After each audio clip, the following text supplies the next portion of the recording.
Right, so it's Monday, the 5th of July, 2021, and of course, this is the bottom line where business runs at the speed of thought. My name is 𝗘𝗵cieះ_hissery, coming your way tonight from our studios here at Rage. Here in Accra, we are live on DSTV channel 277, and we are live on our Facebook page, Chairman 𝗘𝗵cieះ_hissery, and of course, on our news page as well. Tonight, we discuss the economic partnership agreement between Ghana and the European Union. So if you have any question, you may want to put them up. All the people or all the concerns that have been raised regarding the collapse of our local businesses. Tonight, we are gathering experts. We are gathering people who are in the world of trade and people who have a clearer understanding of this partnership between our country and by large, the whole of Africa. The other economic blocs are signing. How it is going to be for our businesses. What kind of access are we having to the European markets? Is Ghana going to be a dumping site to the countries in Europe? These are fears that have been expressed by certain people, certain economists, and certain business owners. We want to have a critical look at this. The Ministry of Trade and Industry has, however, refuted most of these allegations, but we want to get into it and analyze it properly for you. So if you are in your house, you want to watch this program tonight and make a good assessment for yourself, how you are going to position yourself to take an advantage of this partnership agreement and how it will battle the African free trade area, which has also begun and is going on in earnest. So you want to stick and stay with us on the program tonight. Before we get into the details of our discussions tonight, we want to go around the world and see the stories that are making round in the world of business. Stay with us.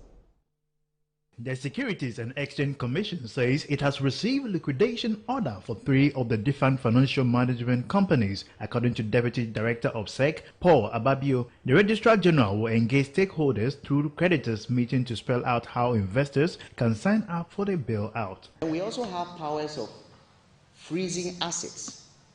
Now, basically, this is a power that is given to us when we realize that you are committing a crime.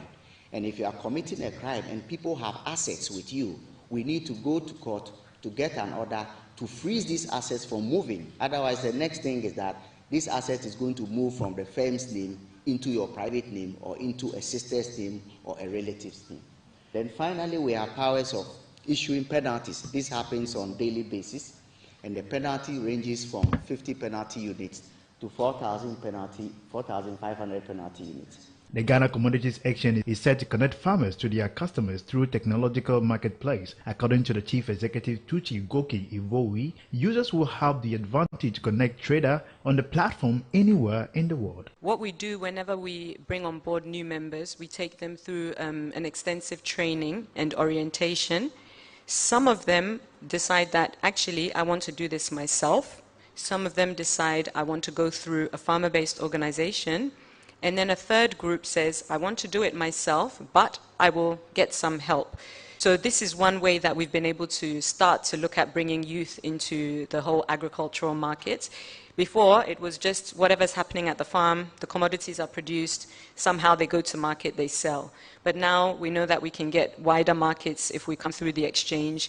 The economic partnership agreement between Ghana and the EU is to enable liberalization, development and diversification of bilateral trade between Ghana and the European Union. Alan Chermantin, Minister of Trade and Industry, and Valdis Dombrovskis, Vice President and Commissioner of the European Union, have together announced effective from July 2021 of the implementation of the interim economic partnership agreement between these two countries. This agreement is meant to strengthen the long-standing trade and economic relations between Ghana and the EU. The Finance Minister Ken Ofori-Atta has expressed excitement over Ghana being finally delisted from the Financial Action Task Force grey list. According to him, this is a great relief to the country as this renews the international community's confidence in Ghana's anti-money laundering and countering the financing of terrorism regime.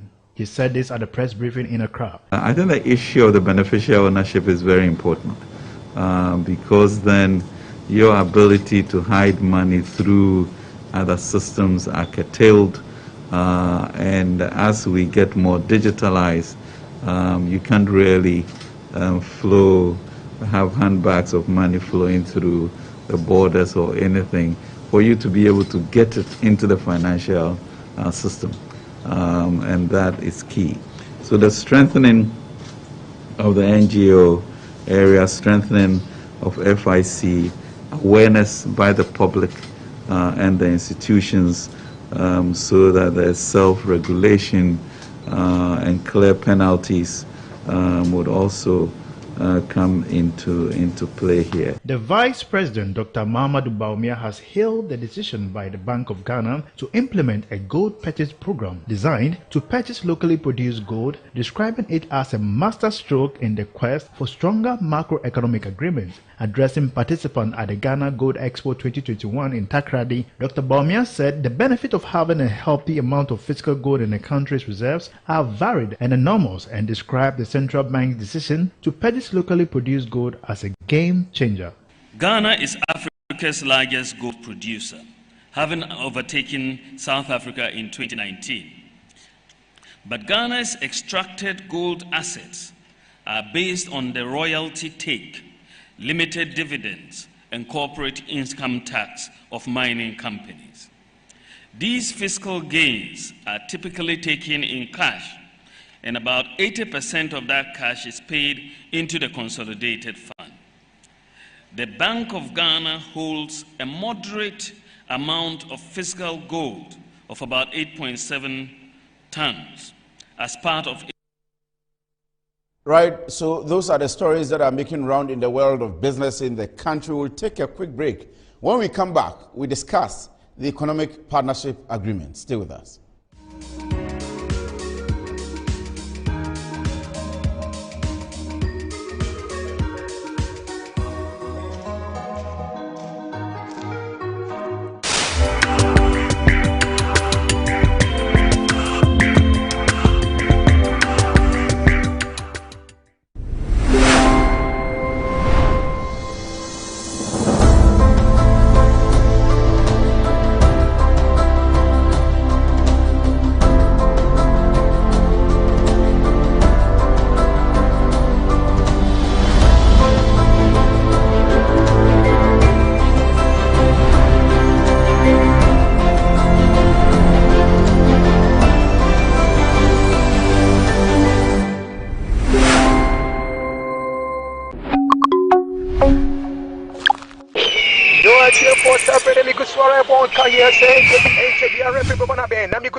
Masa, Maria, I'm kind of coffee. I am no more than one of them. Have a beer, you can have a beer, right? Number 7 shared by one of your born with your born in Temple.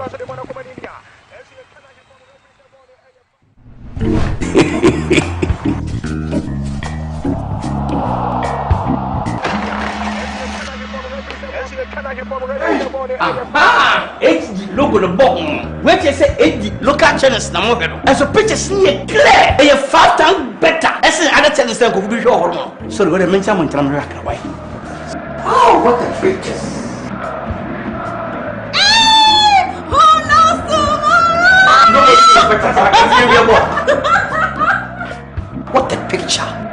What do AD plus decoder or multi TV and now electoral agent PR natural local channels now HD the here so better star 879 hash numbers from people box and now the activity AD channels now you can get an HD plus decoder from now till the 9th of August for just 89.99 Ghana cedis and enjoy 3 months free subscription. Enjoy all the excitement and live sports action in the HD Plus 𝗂𝗏𝗂𝗏𝗏 promo lasts from 7th June to 9th August 2021. Visit hd-plus.com.gh or call 024-243-9872 for more info.